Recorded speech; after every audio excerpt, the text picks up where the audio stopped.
wisdom. It must be carried into healing. And that is where we go next. At 7 p.m., Uncle Marvin will meet you. His voice carries the deep roots of Southern wisdom, the strength of generations who endured, and the healing of stories that hold both pain and resilience. Where I have shown you how to break the grip of control, he will show you how to mend what was broken, how to anchor yourself in heritage, faith, and healing. So breathe once more. Inhale clarity, exhale readiness, and step forward from breaking free to building whole. Manipulation rarely enters the room wearing its true name. It doesn't announce itself as harm. It arrives disguised. Sometimes it wears the mask of care. I just want what's best for you. Sometimes it dresses itself as love. If you really cared, you'd do this for me. Sometimes it hides behind authority. You don't know what's good for you, but I do. On the surface, these words can sound protective, but underneath, they twist your freedom. Because true care empowers, manipulation disguises control as concern. True love honors choice. Manipulation demands compliance. True guidance respects boundaries. Manipulation erases them. So, the first step is recognition. Not everything that looks like care is care. Sometimes it is a costume, and the sooner you learn to see the mask, the sooner you can protect yourself. Manipulation is powerful because it does not always shout. Often it whispers, "You owe me. No one else will love you like I do. If you leave, you'll regret it." These are the hooks, phrases designed to sink into your fear, your guilt, your longing to belong. And once the hook is set, it tugs at you. It makes you question yourself. It makes you doubt your instincts. It keeps you tethered to someone else's control. But hear me clearly, those hooks are not truth. They are tactics. You are not unworthy without them. You are not trapped by their approval. The hook only holds if you agree to keep carrying it. This is why awareness is everything. Because once you see the pattern, once you name it, the power begins to dissolve. Not all at once, not without pain, but slowly, steadily, clarity weakens the chain. So start here. When words feel heavy on your chest, ask yourself, is this love or is this leverage? Because manipulation thrives in disguise, and you are learning now to strip away the mask. Gaslighting is one of the most insidious forms of manipulation. It doesn't just challenge your opinion, it attacks your reality.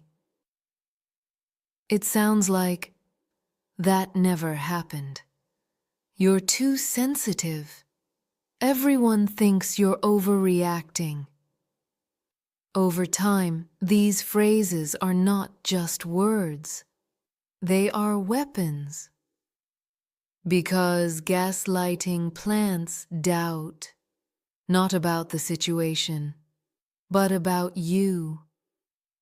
It makes you question your memory. It makes you distrust your feelings. It makes you wonder, am I the problem? And that is the manipulator's goal, to weaken your confidence until you lean on their version of reality. Gaslighting works only if it isolates you. If your voice is the only one in your head, you can be convinced you're losing touch. So the first antidote is this: document your truth. Write things down. Keep records of what was said, what was promised, what actually happened. Not because you owe proof to them, but because you owe clarity to yourself. The second antidote: bring in trusted witnesses. Friends, therapists, communities who can remind you, no, you're not crazy. Yes, this really happened. Yes, your feelings make sense.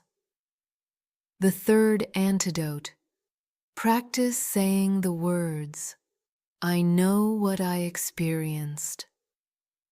Even if your voice trembles, each time you repeat it, you reclaim ground. Gaslighting is a war on your perception. But perception can be rebuilt. Step by step. Breath by breath. Remember this: the fact that you question yourself is not evidence that you're broken. It's evidence that someone tried to break your trust in you. And every time you choose to affirm your own reality, you weaken their grip. Gaslighting is powerful, but truth, once named, is stronger. Manipulation rarely begins with cruelty. It begins with charm. The compliments flow easily. The attention feels intoxicating. The gestures are grand, as though you've finally been chosen, finally been seen. This stage is deliberate. It builds attachment quickly. It convinces you that this connection is rare, that you must not lose it. The hook is set in the sweetness, because once you are invested, once you feel special, you are easier to control. But soon, the charm shifts. Little criticisms creep in. That warmth grows conditional. Silence replaces affection, unless you comply. And when you resist, punishment arrives. It may be anger, sharp and sudden. It may be withdrawal, cold and distant.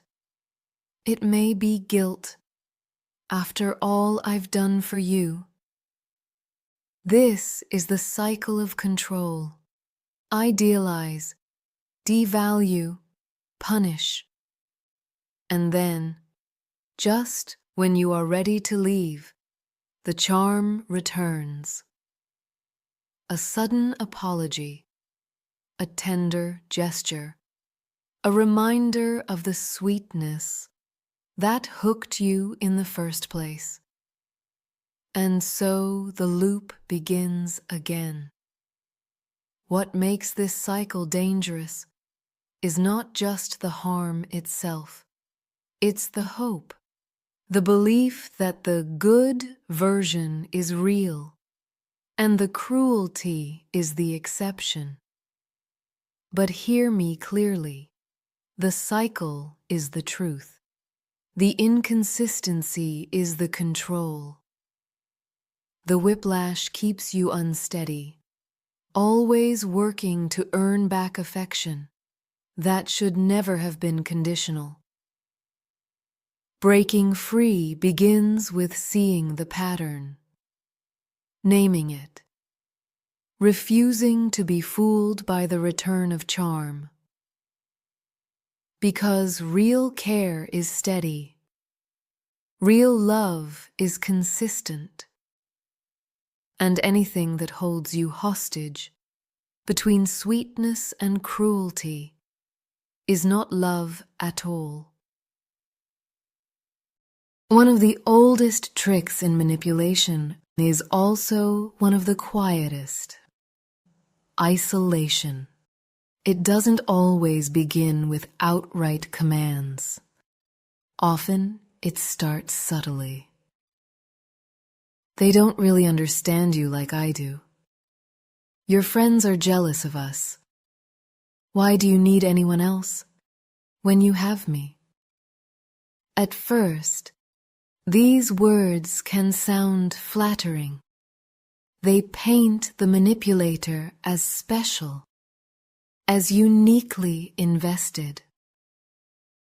But slowly, the circle closes in. You stop calling friends as often. You pull back from family gatherings. You second-guess whether anyone else would even believe your perspective. And without realizing it, your world shrinks until the manipulator becomes the only voice left in the room. That is not closeness. That is captivity. The antidote to isolation is connection. Every time you reach out to someone trustworthy, you weaken the manipulator's hold. Every time you speak the truth aloud, you chip away at the silence that keeps you trapped. Reclaiming connections may feel risky. You may fear judgment. You may worry no one will understand. But hear me clearly. Healthy friends and family will not punish you for struggling. They will stand with you. And if you have no safe connections nearby, seek support elsewhere. A counselor, a community group, even a journal that records your truth so it cannot be erased. Isolation thrives on convincing you that you are alone. But you are not alone. Every step you take to widen your circle again, every call, every message, every moment of honesty is resistance. And resistance breaks control. So remember this: love will never cut you off from the people and practices that keep you strong. If someone is shrinking your world, it is not love. It is manipulation. And you deserve freedom. Manipulators often use what you need most as their strongest tool. Sometimes it's money. They pay the bills, then remind you every day, you'd be nothing without me. Sometimes it's emotional support. They comfort you one moment, then weaponize your vulnerability the next. After all I've done for you, how dare you question me? This is leverage, turning what should be care into a chain. It works because it strikes at your survival, your belonging, your deepest fears of being abandoned. But hear me, true support does not demand your silence. True care does not hold you hostage. If love comes with constant debt, it is not love, it is leverage. The first step in breaking free is to name it. Say the words clearly. This is not help. This is control. The second step is to begin reclaiming what was used against you. If it is financial, start small. Save a little. Learn what independence could look like. Build options quietly if you must. If it is emotional, build new sources of support. Friends, communities, professionals who remind you that your worth is not tied to one person's approval. And if it is both, recognize that the manipulator will tighten their grip as you step away. That resistance is proof of their fear, not your weakness. The goal is not to repay their help. The goal is to see clearly. Help that demands obedience was never help at all. Leverage loses power the moment you realize you are allowed to need, to ask, to grow, without being chained by guilt. So breathe deeply. Exhale the debt that was never yours. Your needs are not flaws. Your dependence does not make you unworthy. And anyone who twists your needs into shackles is not protecting you. They are protecting their control. And you deserve freedom. When charm and guilt are not enough, manipulators reach for fear. Sometimes it is loud, yelling, slamming doors, threats of leaving, threats of violence. Other times it is quiet, a sudden withdrawal of affection, a cold silence that chills the room, a subtle look that says, "Step out of line and you'll pay for it." Fear is the currency of control.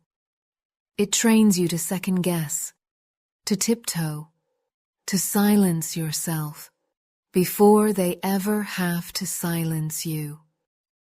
This is not love. This is domination. Fear thrives when it feels absolute, when it convinces you that you have no choice, no escape, no strength. But fear too has cracks. The first crack appears when you name it. I am being intimidated. Naming breaks the spell of confusion. It shifts the weight from my fault to their tactic. The second crack comes when you imagine alternatives, even small ones, calling a friend, seeking support, writing your truth in a journal so it cannot be erased. Fear tells you you are trapped. Action proves otherwise. And the third crack, courage, not the absence of fear, but the decision to act despite it. Every step you take, every boundary you draw, every truth you voice, every connection you reclaim, weakens their power. Because fear is not infinite. It depends on silence, on compliance, on your belief that you have no way out. The moment you resist, the moment you see the tactic, the leash begins to snap. So remember this: if love requires your fear, it is not love, it is control. And you deserve to live free of anyone who needs your fear to feel powerful. When manipulation is exposed, when the control begins to crack, most manipulators do not surrender. Instead, they perform change. The apologies arrive, grand, tearful, rehearsed. The promises sound convincing. I'll never do that again. I see what I've done. This time will be different. And for a moment, hope returns. The tenderness feels real. The cycle feels broken. But then, slowly, the old patterns creep back. Because for manipulators, promises are not commitments. They are tools. They buy time. They calm resistance. They reset the cycle. The illusion of change is not growth. It is strategy. So how do you know if change is genuine? Look for consistency, not declarations. Has behavior shifted over weeks, over months, not just in the glow of an apology, but in the quiet grind of daily life? Look for accountability. Does the person admit the harm without excuses? Do they seek support to change, or do they rely on your forgiveness alone? Look for respect. Do they honor your boundaries now, not only when they fear losing you? Real change is slow. It is proven, not performed. Anything less is just the cycle in new clothing. So when the words sound perfect, but the actions remain hollow, trust what you see. Because true change does not need convincing. It shows itself quietly, consistently, until safety grows again. And if safety never grows, then the change was never real. Do not be fooled by the illusion. Hope is powerful, yes, but hope without evidence keeps you chained. So hold on to this. Love proves itself in action, not in performance.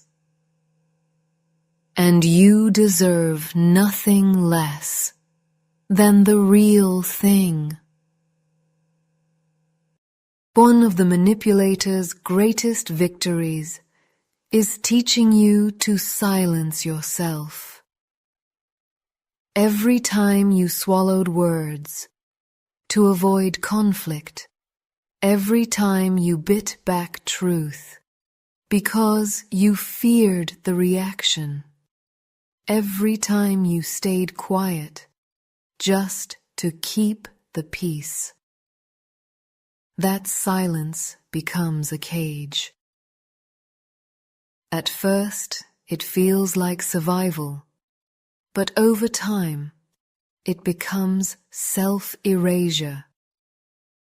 You forget the sound of your own needs. You begin to doubt that your voice even matters. And that is exactly what manipulation wants, your silence, because silence protects their power. Reclaiming your voice begins small. It doesn't start with shouting. It starts with whispering truth back to yourself. Try it. I felt hurt. I need space. I deserve better. Say the words aloud, even if no one else hears them yet.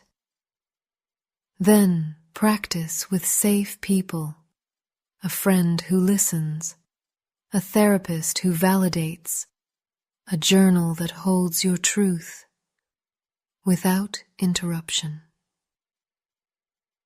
Notice how it feels in your body when you speak honestly, perhaps shaky, perhaps freeing. With time, the words grow stronger. The cage begins to crack.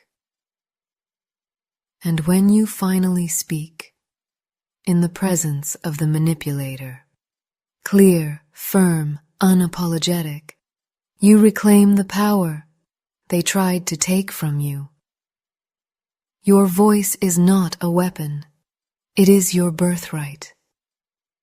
And every word you speak, in truth and self-respect, is a step toward freedom. So remember this: silence was survival then. But now, your voice is the path forward. And no one, no matter how skilled in manipulation, has the right to take it from you again. Many people imagine freedom as a single moment, bags packed, doors slammed, a dramatic goodbye. And yes, sometimes it looks like that, but more often, freedom unfolds quietly. It begins with awareness, naming the manipulation. It grows with preparation, building resources, reconnecting with support, strengthening your inner voice. And then it takes shape in steps, a conversation spoken with new clarity, a boundary held, a decision made without permission.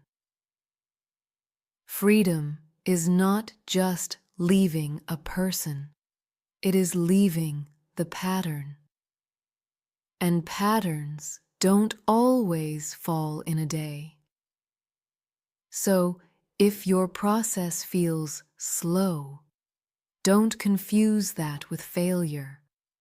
Every small act of reclaiming yourself is freedom in motion. So, how do you measure freedom? Not only by the distance between you and them, but by the closeness between you and yourself. Ask yourself, do I trust my perceptions more today than I did yesterday? Do I feel safer to speak my truth out loud? Do I make choices now that once felt impossible? That is freedom. Because freedom is not just external, it is internal. It is the moment you realize their voice no longer overrides your own. It is the day you wake up and your first thought is not, how do I keep them happy, but what do I need today? It is the hour you take a breath, make a choice, and feel no fear of punishment. That is freedom, and it grows, step by step, breath by breath. So, if you are still in process, hold steady. Freedom is not a finish line. It is a practice. And you are already living it each time you take yourself back from the grip of control. We have walked together through masks and shadows. We have named manipulation for what it is: control dressed as care, fear disguised as love, dependency spun into chains. We have unmasked gaslighting, cycles of charm and cruelty, the cage of isolation, the leash of fear. And we have spoken of freedom, not as fantasy, but as process, step by step, breath by breath. The truth is not always easy, but truth is liberation. When you see clearly, you cannot be fooled so easily again. When you speak honestly, you reclaim power. When you choose freedom daily, you rebuild your life. Manipulation thrives in darkness. You now carry light. Take one more steady inhale with me. Exhale slowly. Feel the weight of illusion leaving, the clarity remaining. You do not walk out of this hour empty. You carry truth now, sharp, unshakable, yours